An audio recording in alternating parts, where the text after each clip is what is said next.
Hello, Professor Mark. My name is Andrew. My student number is 19, and I'm a freshman. And today I'm going to read the speech of Melissa Fleming uh, about carrying 500 refugees sunk at sea, the story of two survivors. Every day, I listen to harrowing stories of people fleeing for their lives across dangerous borders and unfriendly seas. But there's one story that keeps me awake at night, and it's about Doa, a Syrian refugee, 19 years old. She was living a grinding existence in Egypt, working day wages. Her dad was constantly thinking of his thriving business back in Syria that had been blown to pieces by a bomb, and the war that drove them there was still raging in its fourth year, and the community that once welcomed them there had become wary of them. And one day, men on motorcycles tried to kidnap her. Once an aspiring student thinking only of her future, now she was scared all the time. But she was also full of hope, because she was in love with a fellow Syrian refugee named Bassem. Bassem was also struggling in Egypt, and he said to Doa, "Let's go to Europe, seek Elysium, safety. I will work, you can study, the promise of a new life." And he asked her father for her hand in marriage.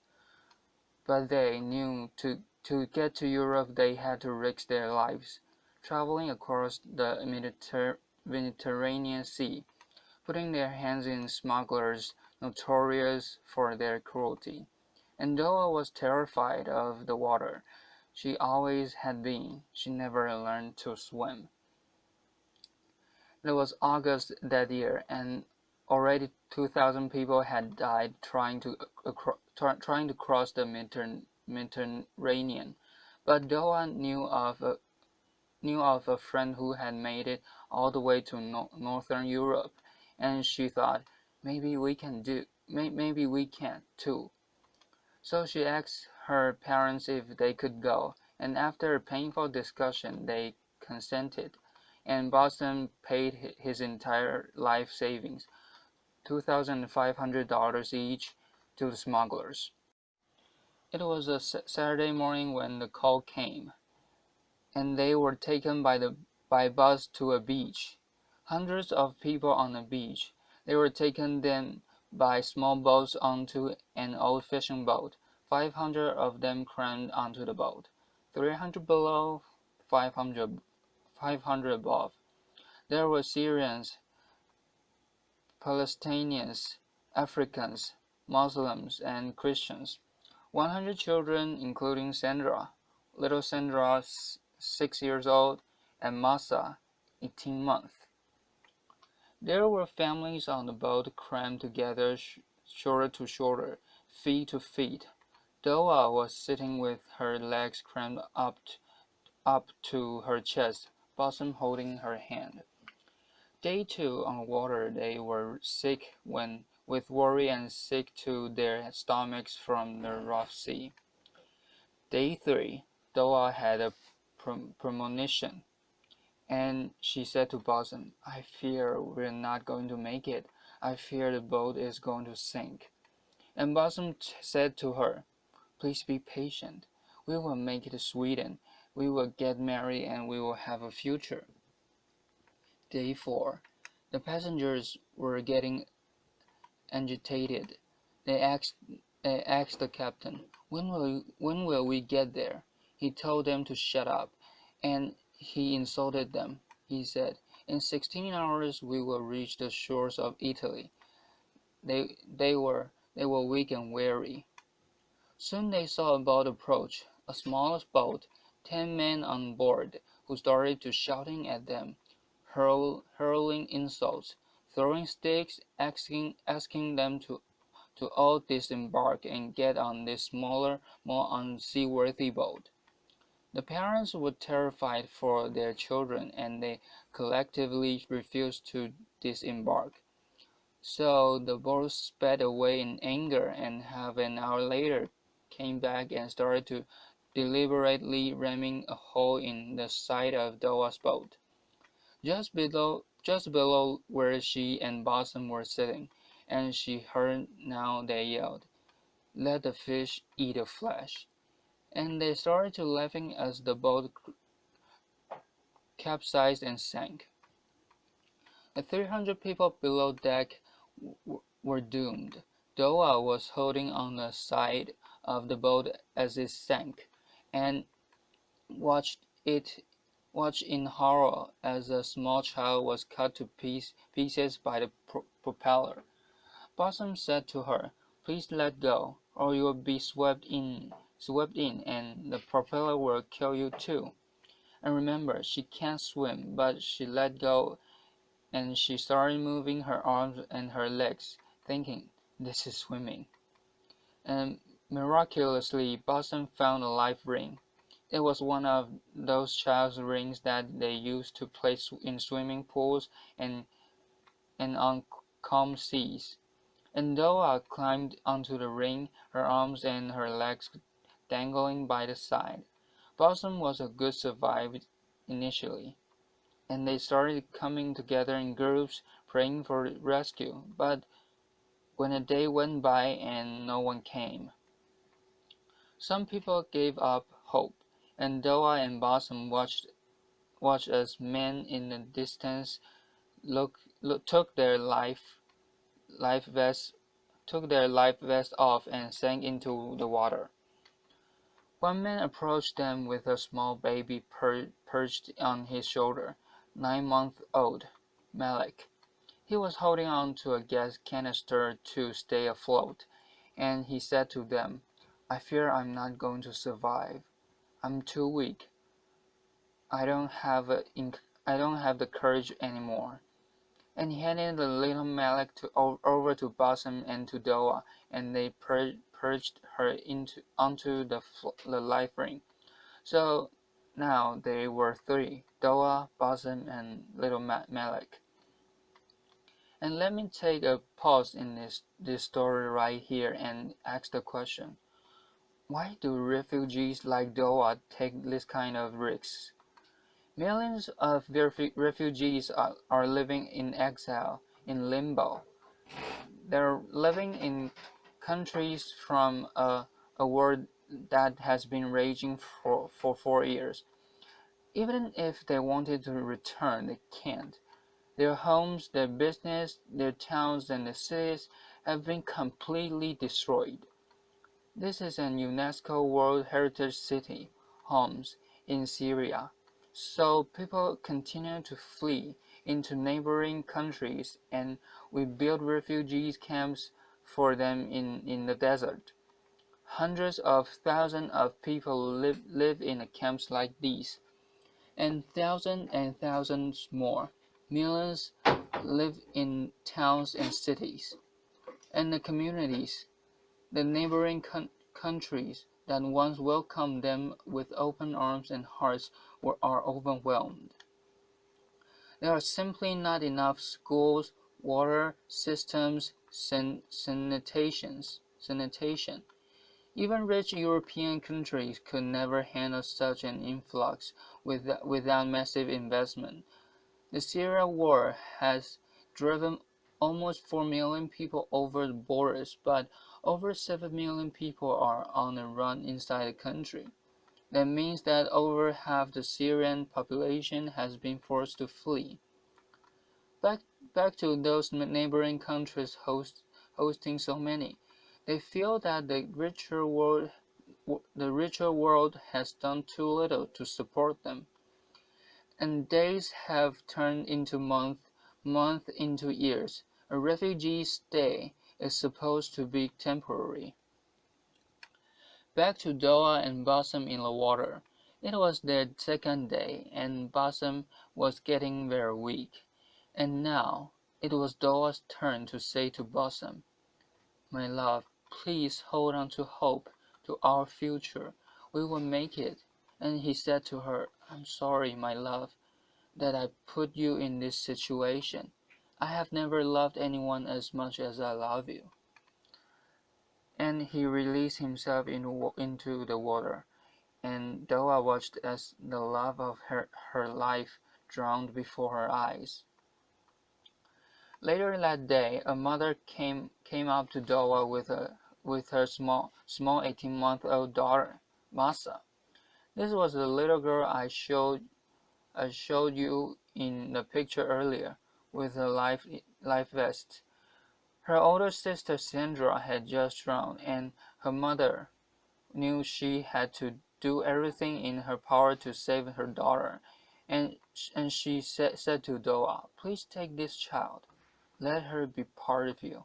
I will not survive." And then she went away and drowned.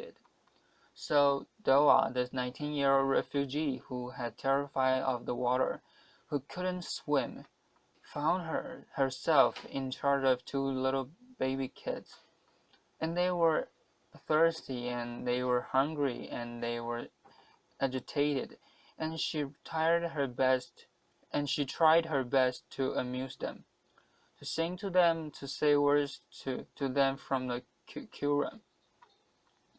Around them, the bodies were bloating and turning black. The sun was blazing during the day. At night, there was a cold moon and fog. It was very frightening. On fourth day in the water, this is how Doa probably looked on the ring with her two children. A woman came on the fourth day and approached her and asked her to take another child, a little boy just 4 years old.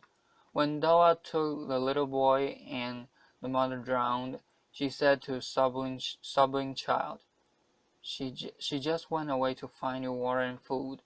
But his heart soon stopped, and Doa had to release the little boy into the water.